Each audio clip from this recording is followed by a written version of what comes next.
tenido anuncios. Y de hecho existen más proveedores que ni siquiera tienen recursos asignados. Por las universidades, estas son las universidades con las que cuentan con prefijos asignados, y también podemos ver, a lo mejor en la parte de universidades podemos decir que existe un mayor desarrollo, porque al menos 3 universidades están en la tabla de ruteo de BGP. Sin embargo, podemos ver que son muy pocas comparado con el amplio espectro de universidades que existe. Una aclaración: muchas universidades pueden tener acceso a IPv6 a través de lo que sería la red de CUDI, pero uno esperaría que universidades grandes, conforme pase el tiempo, pues también cuenten con sus propios prefijos. Y por último tenemos estas 2 asignaciones que no las pude clasificar. Básicamente son los prefijos de NIC México y un diagonal 48 del Banco de México.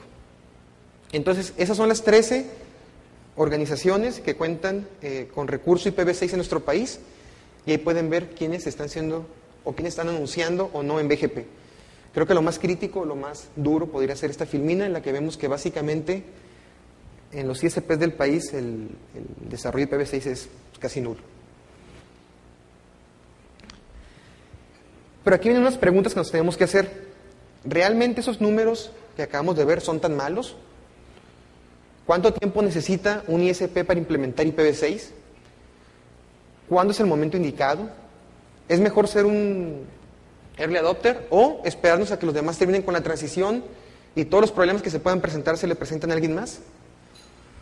En pocas palabras, ¿cuándo IPv6 se convierte en un requerimiento duro para un ISP y cuándo no lo es? Estas preguntas nos las tenemos que contestar, porque a mí me ha tocado ir a muchas pláticas de IPv6 y en muchas he escuchado una gran cantidad de argumentos del fin del mundo y de que es necesario y urgente y demás. Pero al final de cuentas, cuando esto ya se lleva al tema de la gente que toma las decisiones, pues se van a hacer muchas preguntas y tenemos que estar preparados para contestar ese tipo de preguntas. Yo en lo particular, antes de ser director de informática fui ingeniero, o sea, estaba en los fierros, básicamente era el cuate de redes, y pues en esa época yo quería implementar IPv6. Pero ya cuando soy director de informática, que tengo un presupuesto, que tengo diferentes necesidades, pues ya empiezas a ver, oye, ¿pero en qué me voy a gastar el dinero? ¿Me lo gasto en IPv6 o me lo gasto en otro requerimiento que a lo mejor ahorita en este momento es más importante para mi empresa? Y esas son las cosas que tenemos que contestar conforme pase el tiempo y conforme más gente que toma decisiones se las va a empezar a preguntar, a final de cuentas. ¿Cómo hemos apoyado el despliegue de IPv6 en lo que es NIC México?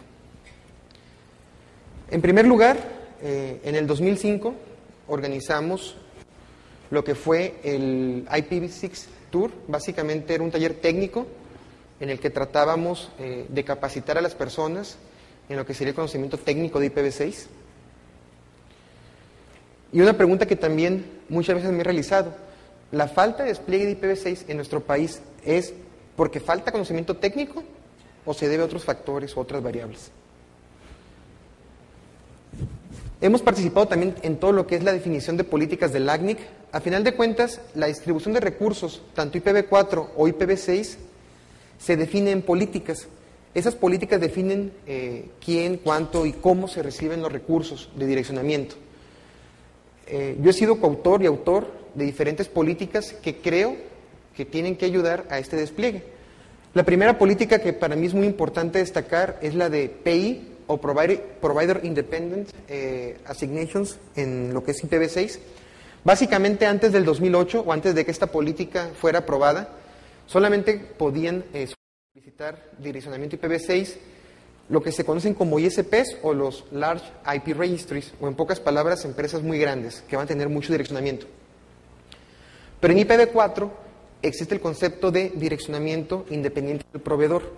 Básicamente son direcciones IPv4 que se asignan a organizaciones, a empresas medianas, empresas pequeñas o empresas que no son ISP y que requieren tener direccionamiento independiente del proveedor.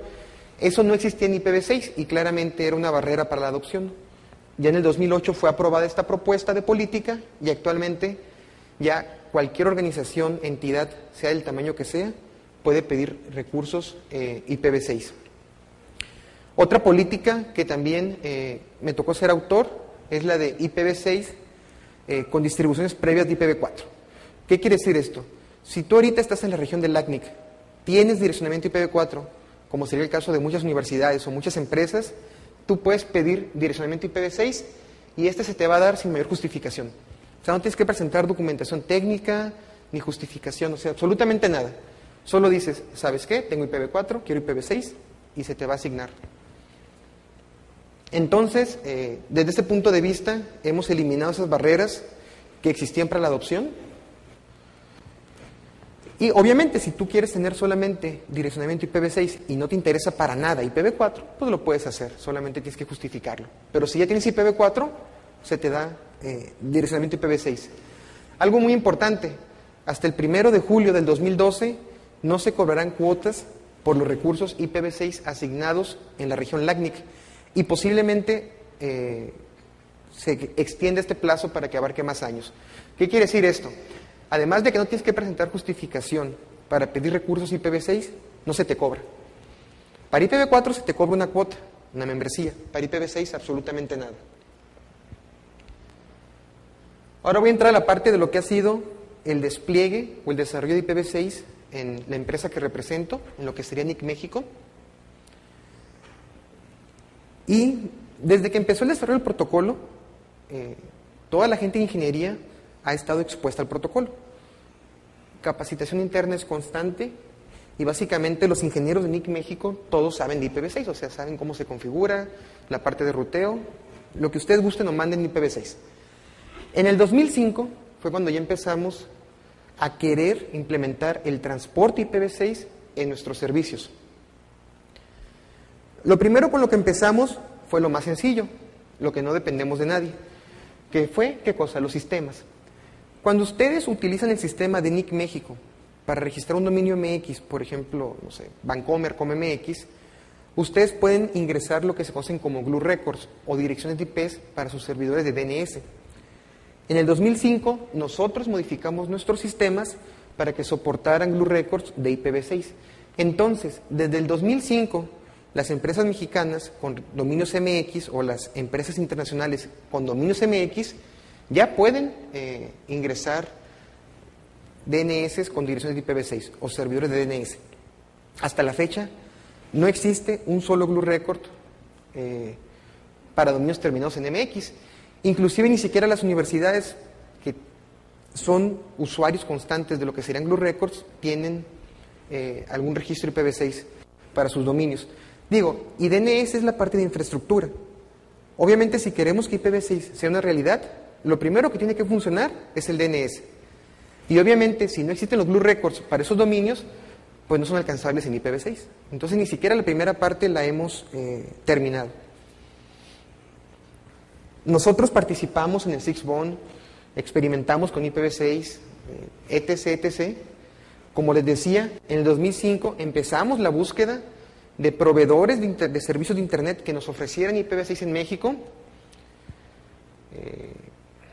Obviamente tenemos enlaces contratados con todos los carriers, con el que ustedes gusten o manden, tenemos conectividad, Telmex, Axtel, Alestra, y le solicitamos transporte IPv6 para nuestros servicios.